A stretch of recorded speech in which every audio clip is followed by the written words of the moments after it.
Hello friend, welcome to our channel. आज के इस वीडियो में हम MPSI के प्रीवियस ईयर के पेपर को डिस्कस करेंगे। तो आइए जानते हैं पहले क्वेश्चन से। 9 बजने को 10 मिनट है, इसका सही आंसर क्या होगा? 9 बजने को 10 मिनट है, 9 बजकर 10 मिनट है, 9 बजने में 10 मिनट है, 9 बजने में 10 मिनट। इसमें दूसरे ऑप्शन में क्या है? 9 बजने में 10 मिनट है, मिनट है नहीं होगा। 9 बजने में 10 मिनट है, 9 बजने पर 10 मिनट है, 9 बजने पर नहीं होगा। 9 बजने में मिनट है, मिनट है भी नहीं होगा। 9 बजकर 10 मिनट हैं, 9 बजने में 10 मिनट है, 9 बजने में यानी कि 9 अभी पूरे बजे नहीं है, 9 बजने में 10 मिनट है। ये हमारा सही आंसर हो जाएगा। ठीक है। इसके बाद कपिस और कपीस का अर्थ क्या होता है? कपिस, कपिस मतलब होता है मटमैला और कपीस मतलब होता है बंदर। कपीस आपने सुना होगा, कपी, कपी से ही कपीस बना है। ठीक है, तो ये क्या हो जाएगा? बंदर हो जाएगा। नेक्स्ट जो क्वेश्चन है, शुद्ध रूप बताना है। इसमें शुद्ध रूप बताएंगे। पेड़ पर मैना बैठी है, पेड़ों पर नहीं होता, ये हमारा गलत हो जाएगा। पेड़ों पर मैनो बैठी है, ये भी गलत हो जाएगा। पेड़ों में मैं भी नहीं होता, हमारा पहला आंसर सही हो जाएगा। पेड़ पर मैना बैठी है। ठीक है। नेक्स्ट क्वेश्चन पे आते हैं। छंद है, ठीक है। इसमें कौन सा छंद है? छंद के लिए अपन क्या, सबसे पहले उसकी मात्राएं गिनते हैं। जैसे को उ, मात्राएं गिनते हैं इसकी। को, इसमें कितनी मात्राएं होंगी? इसमें 2 मात्रा।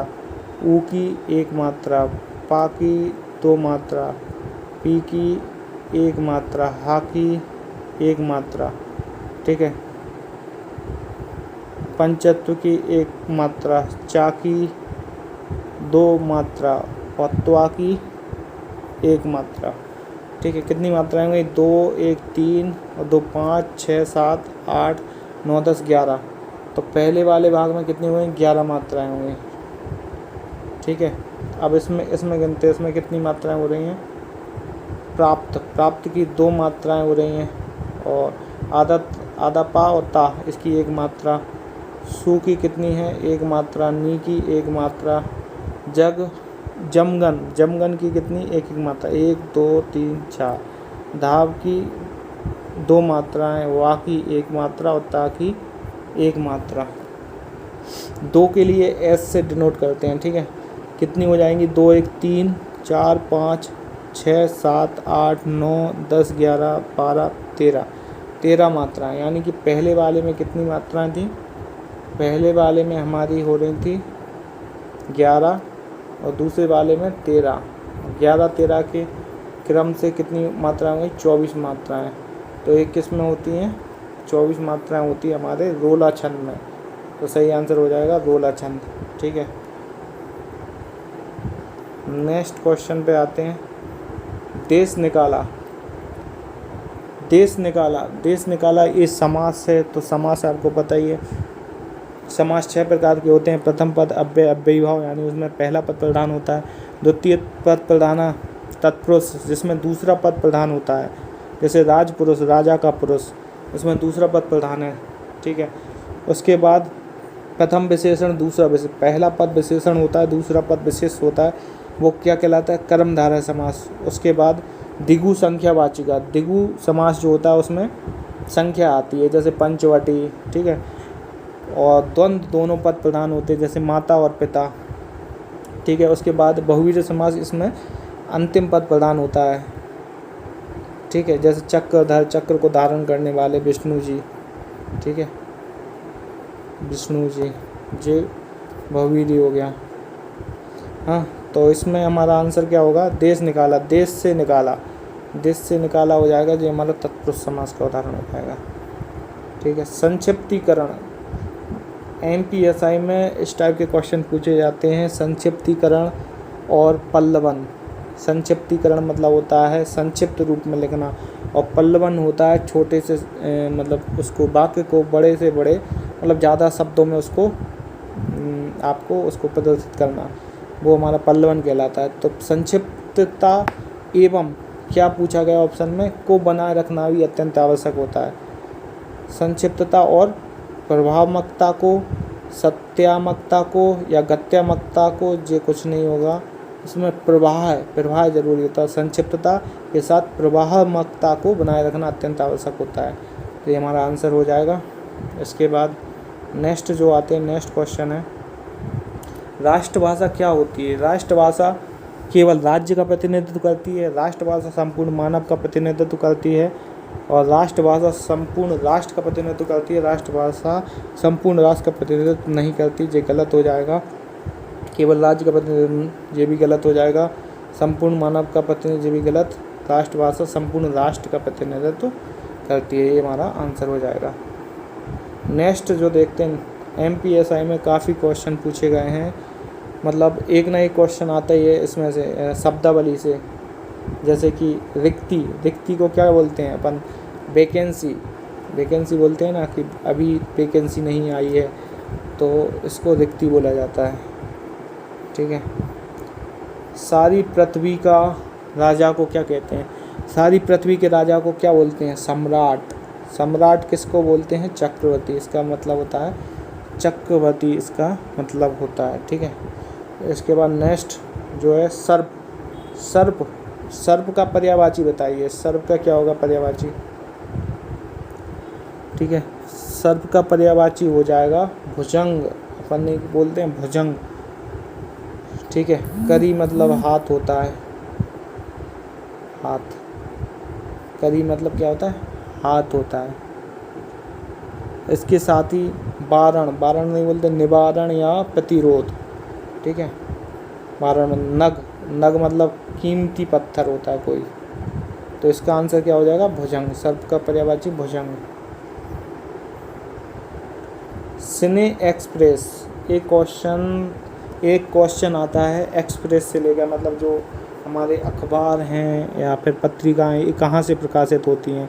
तो सिने एक्सप्रेस जो है वो इंदौर से प्रकाशित होती है, ठीक है। इसका राइट आंसर हो जाएगा इंदौर। आईना को खड़ी बोली में क्या कहते हैं? आईना आपको पता ही होगा। आईना मतलब होता है दर्पण या शीशा, ठीक है। तो 4 ऑप्शन दिए, कौन सा इनमें से कौन सा ऑप्शन सही होगा? ठीक है, आईना को शीशा, नहीं, ये तो नहीं होगा। शीशा और दर्पण, ये हमारा आंसर हो जाएगा दूसरा, ठीक है। औचट को खड़ी बोली में क्या कहते हैं? औचट मतलब होता है, औचट को खड़ी बोली में क्या कहते हैं? औचट मतलब होता है आवश्यकता से ज़्यादा। खड़ी बोली में भी क्वेश्चन पूछ लेते हैं कि औचट को क्या बोलते हैं? आवश्यकता से ज़्यादा। वृत्ति, देखो फिर से एक क्वेश्चन आ गया, मजदूरी को उसमें क्या कहते हैं? इंग्लिश में क्या बोलते हैं? शब्दावली से क्वेश्चन आ गया, तो इसको बोलते हैं वेज, WAGE, ठीक है। नेक्स्ट जो क्वेश्चन है वह है देर से सोकर उठता है। देर से सोकर उठना, इस वाक्य का शुद्ध रूप बताइए। वह देर सोकर उठता है, ये नहीं होगा, ठीक है। वह देर से सोता है, नहीं होगा। वह देर से सोकर उठता है, ये हो सकता है। वह सोकर उठता है, वह देर से सोकर उठता है, ये आंसर हो सकता है तीसरा। वह देर से सोकर उठता है, ठीक है। नेक्स्ट जो क्वेश्चन है, बच्चे और बूढ़े किस शब्द युग्म के अंतर्गत आते हैं? इस टाइप के क्वेश्चन पूछे जाते हैं, शब्द युग्म से संबंधित क्वेश्चन पूछे जाते हैं। तो इसमें हम देखेंगे कि बच्चे और बूढ़े, बच्चे क्या होता है? छोटे बच्चे होते हैं, बूढ़े होते हैं, मतलब एक तरह से विपरीत लग रहा है, तो ये विलोम शब्द होगा। सार्थक मतलब होता है जिसका कोई अर्थ निकले, और निरर्थक मतलब जिसका कोई अर्थ ना निकले, ठीक है। विलोम शब्द होता है जैसे बच्चों का बूढ़ा, ठीक है। और पर्याय युग्म होता है जिसका कोई सामान्य अर्थ हो। निरर्थक और निरर्थक युग्म यानी दोनों का कोई अर्थ ना निकले, ठीक है। तो हमारा आंसर क्या हो जाएगा? विलोम युग्म। नेक्स्ट क्वेश्चन है, इसमें रस पूछा गया है, रस का नाम बताना है। रस का नाम बिंद के बासी उदासी तपोव्रतधारी महाविनु नारी दुखारे गौतम तिये तरी तुलसी सो कथा सुनी भे मणि वृंद सुखारे हैं शिला सब चंद्रमुखी पद मंजुल कंज तिहारे, कीन ही भली रघुनायकजु, करुणा करी कानन को पगुधारे। ठीक है, तो आपको इसमें क्या कौन सा रस लग रहा है? इसमें हमारा हो जाएगा हास्य रस। ठीक है, हास्य रस है, बिंद के वासी हैं, तपोव्रत धारी हैं। ठीक है, ये मतलब अजीब व गरीब स्थिति बन रही है, हंसी की स्थिति बन रही है, इसलिए इसमें हास्य रस होता है। श्रृंगार रस होता है जहाँ नायक नायिका के प्रेम का वर्णन होता है। ठीक है, वहाँ पर श्रृंगार रस का उदाहरण होता है। वीर रस जिसमें मतलब आपको पढ़ने से जोश आ जाए और उस टाइप के रस का उदाहरण होता है, वीर रस होता है। करुण में मतलब दुख होने का संकेत मिले तो करुण रस होता है। तो ये सभी तो दिख नहीं रहे हैं, तो हमारा हास्य रस हो जाएगा। अब फिर एक क्वेश्चन आया रस से संबंधित। रस इसमें क्या है? जथा पंख बिनु खत अति दीना, मणि बिनु फन करिवर करहीना। इसमें तो अस मम जीवन बंधु बिन तोहि, जो जड़ देव जियावै मोहि। इसमें हमारा रस हो जाएगा करुण रस। आप देख रहे हैं करुण रस में आप कैसे पहचानें? करुण रस में जहाँ आपको मतलब दया या दुख का भाव समझ में आया, वहाँ पर करुण रस होता है। जैसे जथा पंख बिनु खग अति दीना, अति दीन दुखी, मतलब इस टाइप के शब्द आपको मिले तो यहाँ पे कौन सा रस होता है? करुण रस हो जाएगा। ये पहचानने के लिए कर का मतलब क्या होता है? कर मतलब क्या होता है? कर मतलब होता है हाथ होता है एक तो। ठीक है, किरण भी होता है, हाँ। कर मतलब और टैक्स होता है। तो इसमें हाथ, किरण, टैक्स, ये तीनों इसमें है चौथे ऑप्शन में, तो चौथा हमारा आंसर हो जाएगा। इसके बाद आदि शब्द का अर्थ क्या है? आदि का विलोम क्या होता है? आदि का अंत। तो आदि मतलब होता है प्रथम, पहला, और अंत मतलब लास्ट, तो इसलिए आदि का अर्थ हो जाएगा प्रथम। ठीक है, नेक्स्ट क्वेश्चन पे आते हैं। नेक्स्ट है आदि अंत। देखो आदि अंत वाला एग्जाम्पल आ गया।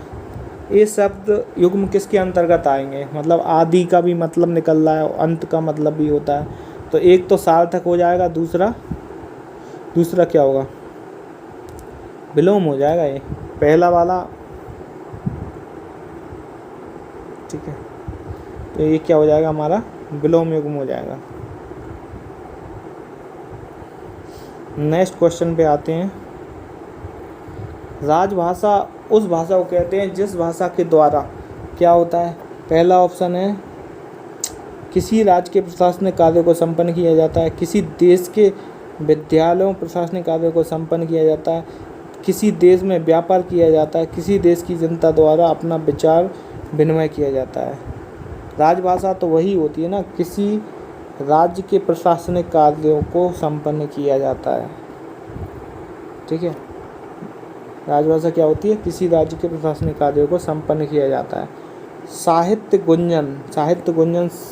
गुंजन ये पत्रिका कहाँ से प्रकाशित होती है?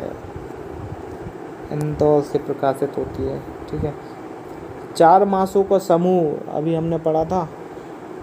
4 मासों का समूह क्या कहलाता है? चौमासा। ठीक है, इसके बाद आएगा 4 पैरों वाला इसको क्या बोलते हैं? चौराहा। तो 4 राहों वाला होता है। 4 पैर या चतुष्पद या चरवाहा तो नहीं होगा। चरवाहा मतलब होता है गाय भैंसों को चराने वाला, और इसका होगा चतुष्पद, 4 पैर।